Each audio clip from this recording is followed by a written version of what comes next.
അപ്പോൾ കർമ്മം ചെയ്യുക, കർമ്മം ചെയ്യാത്തവരാരാ? എല്ലാവരും കർമ്മം ചെയ്യുന്നുണ്ട്. കർമ്മത്തിന് എന്തെല്ലാം അർത്ഥങ്ങളുണ്ട്.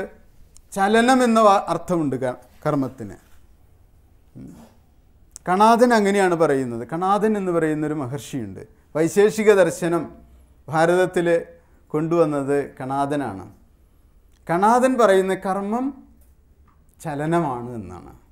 ആ ചലനത്തിന് തന്നെ മുകളിലേക്കുള്ള ചലനം, താഴേക്കുള്ള ചലനം, വശങ്ങളിലേക്കുള്ള ചലനം, അങ്ങനെ ചലനങ്ങൾ തന്നെ പലതരത്തിലുണ്ട്. പക്ഷേ അതുമാത്രമൊന്നുമല്ലല്ലോ നമ്മളുടെ അറിവിൽ വരുന്ന കർമ്മം എന്ന് പറയുന്നത്. കർമ്മം എന്ന് പറഞ്ഞാൽ തന്നെ ചിലർ പറയാറുണ്ട് ഒരുപാട് കർമ്മബന്ധനങ്ങൾ എനിക്കുണ്ട് എന്ന്. എന്താണ് ഈ കർമ്മബന്ധനം?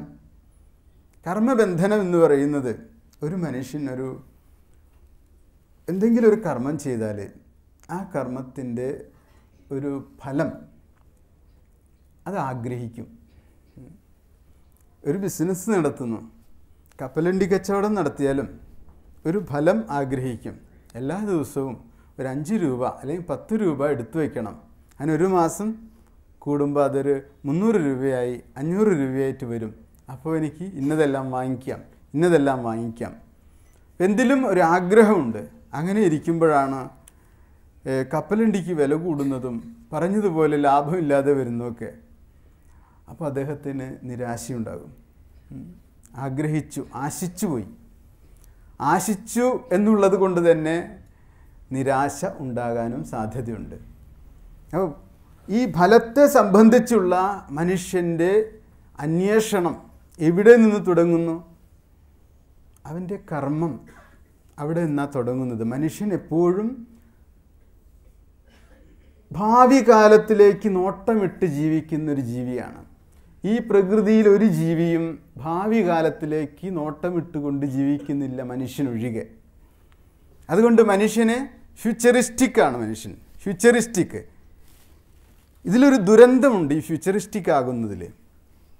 നാം നാളെയുടെ സുരക്ഷിതത്വത്തിലേക്ക് വേണ്ടി ജീവിക്കുമ്പോൾ ഈശ്വരൻ ഇന്ന് ജീവിക്കാൻ വേണ്ടി നമുക്ക് തരുന്ന അനുഗ്രഹീത നിമിഷങ്ങളെ നമ്മൾ പരിത്യജിക്കുന്നുണ്ട്, നമ്മൾ നശിപ്പിച്ച് കളയുന്നുണ്ട്, നമ്മൾ വിസ്മരിക്കുന്നുണ്ട്.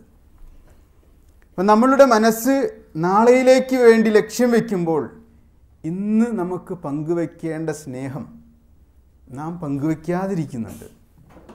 അത് വലിയൊരു ദുരന്തമാണ് മനുഷ്യൻ വരുത്തിക്കൂട്ടുന്നത്. പണ്ടുള്ള മനുഷ്യർക്ക് സ്നേഹിക്കാൻ ഒരുപാട് സമയമുണ്ടായിരുന്നു. ഒരാളുടെ വിഷമം ചോദിച്ചറിയാൻ സമയമുണ്ടായിരുന്നു.